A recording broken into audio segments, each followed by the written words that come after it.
Hi guys, எல்லாருக்கும் வணக்கம் guys. இந்த வீடியோவில் நம்ம என்ன பார்க்க போகிறோன்னா, இங்கிலாந்து அணி நட்சத்திர வீரர்னு சொல்லலாம், ரொம்பவும் எக்ஸ்பீரியன்ஸான ஒரு ஆல்ரவுண்டர்னு சொல்லலாம். இப்போ பார்த்தீங்கன்னா இங்கிலாந்து வந்து அனைத்து விதமான ஃபார்மேட்லேருந்தும் திடீர்னு ஓய்வை அறிவிச்சிட்டார். ரொம்பவே வருத்தமான விஷயம்னு சொல்லலாம் இங்கிலாந்து கிரிக்கெட் அன்றைக்கி.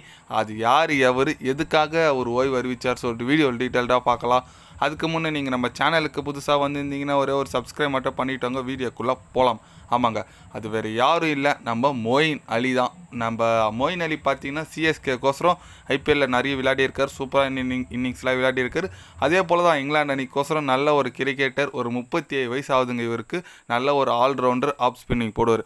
ஆனால் இப்போ பார்த்தீங்கன்னா திடீர்னு அவர் சம்மந்தமே இல்லாமல் ஓய்வு அறிவிச்சிட்டார். மேக்ஸிமம் ஒரு 2-3 வருஷனாச்சு கண்டிப்பாக கிரிக்கெட் விளையாடி இருக்கலாம். ஏன்னா அந்தளவுக்கு நல்ல ஒரு ஃபார்மில் இருக்கிற பிளேயர் தான். பட் அவர் திடீர்னு ஓய்வு அறிவிச்சிட்டது ரொம்பவே ஆட்சி தளிக்குது.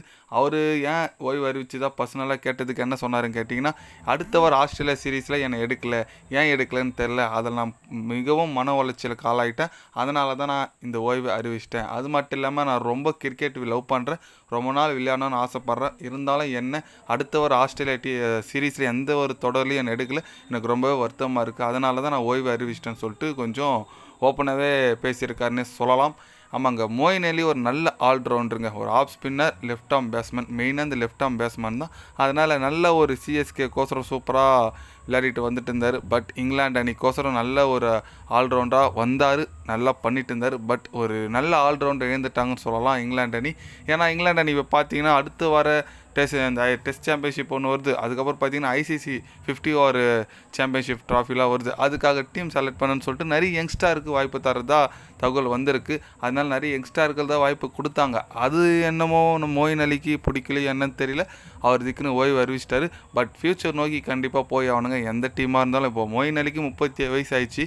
அவர் இன்னும் ஒரு வருஷம் 2 வருஷம் விளையாடுவார்னு எதிர்பார்த்துருப்பாங்க. அவர் இருக்கட்டும், அடுத்து வர ஜென்ரேஷன் நல்லா இடம் கொடுக்கணும்னு சொல்லிட்டு அவர் டீம்லேருந்து ட்ரா பண்ணியிருப்பாங்க. பட் அவருக்கு எமோஷனல் தாங்க முடியல போலகுது. அனைத்து விதமான ஃபார்மேட்லேருந்து ஓய்வு பெற்றார். பட் அவர் இந்த ஐபிஎல், டொமஸ்டிக் லீக், இந்த பிக் பேஷ் லீக், ஆஸ்திரேலியா நடக்கிற லீக் எல்லாத்துலேயுமே அவர் விளையாடுவார். கண்டிப்பாக மொயின் அலியை நம்ம பார்க்கலாம். ஏன்னா அவரோட பேட்டிங் ஃபேவரட், நிறைய பேர் பிடிச்சவங்க நிறைய இருக்காங்க அவரோட பேட்டிங்க்கோசரம். பார்க்கலாம் அவர் அடுத்த வர சிஎஸ்கேல நம்ம சிஎஸ்கே அணிக்கே வராரா இல்லை வேறு என்ன அணிக்கு போகிறாரான்னு சொல்லிட்டு நம்ம வெயிட் பண்ணி பார்க்கணும். உங்களுக்கு மொயின் அலி பிடிக்குன்னா மறக்காமல் ஒரு கமெண்டில் மொயின் அலின்னு சொல்லிட்டு ஒரு ஹார்ட்டின் போட்டு விடுங்க. இது போன்ற ஸ்போர்ட்ஸ் நியூஸை தெரிஞ்சுக்கணுன்னா சேனலை சப்ஸ்கிரைபர் லைக் ஒன்று பண்ணிக்கோங்க. கண்டிப்பாக கிரிக்கெட் பற்றி day by day channel update வரும். மறக்காமல் சப்ஸ்கிரைப் மட்டும் கொஞ்சம் பண்ணி வச்சுக்கோங்க. நன்றி, வணக்கம்.